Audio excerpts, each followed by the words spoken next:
नमस्कार प्रिय दर्शकों, राष्ट्रीय संग्रहालय में तख्त संगीन के 2500वीं वर्षगांठ के अवसर पर प्रदर्शनें प्रस्तुत की गई थी, जिसमें जो प्रदर्शनें इस स्मारक से पुरातत्वविदों की तरफ से खोज की गई थी, यहाँ पर प्रदर्शित किए गए थे।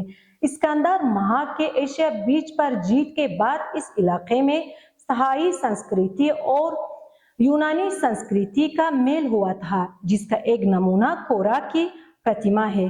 कोरा की प्रतिमा ग्रीक के प्राचीन इतिहास में ये सुंदरता का पौराणिक देवी है और अमरता का प्रतीक है। ये प्रतिमा मिट्टी से बना हुआ है और इसका ऊंचाई 87 सेमी है और उसका वजन 20 किलोग्राम है।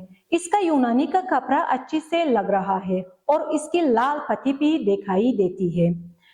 कोरा की प्रतिमा का इतिहास दूसरा सदी का है और ये सबसे बड़ा और सबसे पुराना स्मारक होकर ताजिक राष्ट्र के योगदान को कारा बहारा है।